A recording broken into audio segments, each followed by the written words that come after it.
درود رفقا، این غذا نتیجه ترکیب دو ماده ساده است ولی طعمش چیزی که حتی خودم انتظارشو نداشتم. امروز فقط میخوام نشونتون بدم چطور یه ترکیب معمولی میتونه تبدیل بشه به یک غذای خاص. اگه دنبال یه چیز جدیدی هستید بمونید، ارزششو داره. بریم که با هم دیگه طرز تهیه‌شو ببینیم.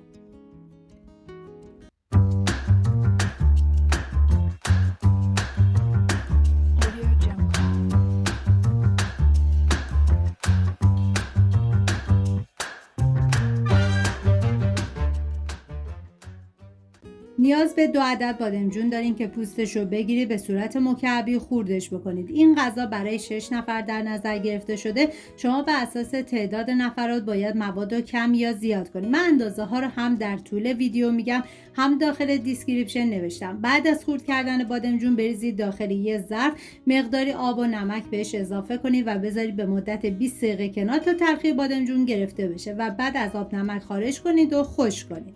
4 عدد پیاز رو به صورت نگینی ریز خورد کنید. اگر از غذاهای تکراری خسته شدین این ترکیب مرغ و بادمجون رو حتما امتحان کنید. یه طعم بی‌نظیر و کاملا متفاوت.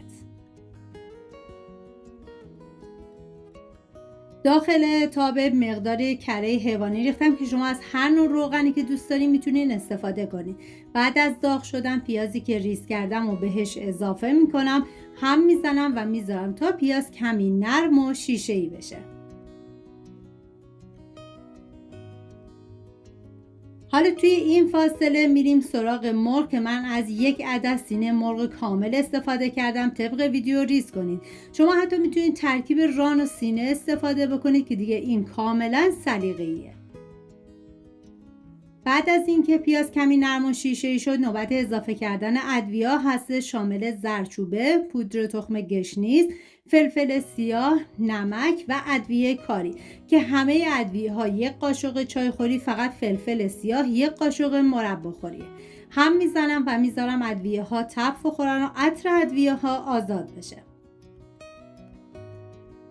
9 عدد گردو رو ریز خورد کردم به پیاز اضافه میکنم. زمانی که گردو رو اضافه کردید باید بذارید با حرارت کم به مدت 1 دقیقه تف بخوره.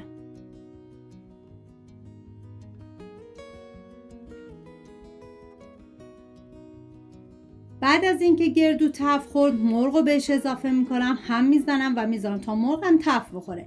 چیزی که این غذا رو خاص میکنه فقط طعمش نیست، ترکیبش یه جور تعادل بین لطافت و مزه پررنگه. هم ساده است هم به قدری خوشمزه است که نمیتونید بی تفاوت از کنارش رد بشید. دقیقاً از اون غذاست که بعد از اولین لقمه ناخودآگاه میخواین دوباره تستش کنید.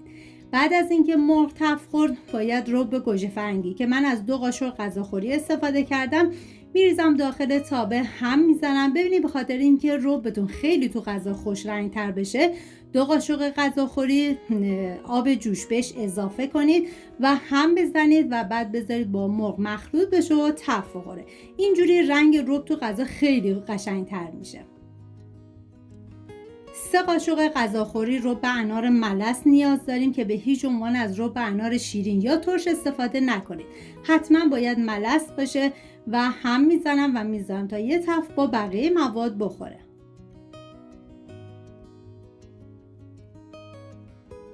و حالا 4 لیوان آب بهش اضافه میکنم و هم میزنم و میذارم به مدت نیم ساعت مرغ بپزه و جا بیفته. واقعا جای تک تک شما دوستان عزیز خالی. من هرچی از عطر و طعم خوشمزگی این غذا بگم کمه. باید خودتون حتما دست به کار بشین و درست کنید. این غذا رو میتونید هم با نون بخورید هم با برنج که دیگه کاملا سلیقه‌ای. بعد از اینکه بادمجونا رو خشک کردم من ریختم داخل ایرفرایر، میذارم با دمای 180 درجه به مدت 18 دقیقه تا بادمجون سرخ بشه. اگه ایرفرایر نداشتید میتونید داخل تابه روغن بریزید. بعد از داغ شدن بادمجون رو بهش اضافه کنید و بذارید تا سرخ بشه و از روغن خارج کنید. من به خاطر اینکه از روغن کمتری استفاده بشه داخل ایرفرایر گذاشتم.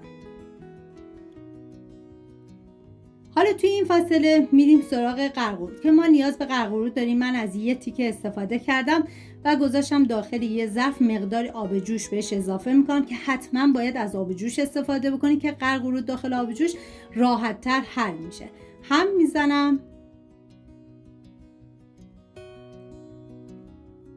و حالا میریم سراغ مرغ که بعد از نیم ساعت مرغ ها پخته شدن. توی این مرحله بادمجون سرخ شده رو بهش اضافه میکنم. شاید بعضی از عزیزان سوال بشه که آیا میتونیم از همون مرحله اول مرغ و بادمجون رو با هم دیگه تفت بدیم بذاریم بپزه؟ بله میشه، ولی فرم بادمجون کاملا له میشه، از دست میده. ما نمیخوام که فرم بادمجون توی این غذا از دست بره، پس توی این مرحله اضافه میکنیم تا فرمش کاملا حفظ بشه و قرقروت هم بهش اضافه میکنم و هم میزنم و میذارم به مدت نیم ساعت دیگه این غذا بپزه و جا بیفته. زمان پخت این غذا کلا 1 ساعت هستش که بعد از 1 ساعت دیگه غذای ما آماده است. خب این هم از غذای ما. نتیجه همین شد که میبینید از یک ایده خیلی ساده رسید به یکی از خوشمزه ترین غذایی که این مدت درست کردم. اگر امتحانش کردید برام بنویسین، چون واقعا دوست دارم بدونم نظرتون چیه. امیدوارم درست کنیم و در کنار خانواده از خوردنش لذت ببرید. سپاس از همراهی همیشگیتون. تا درودی دیگر، بدرود.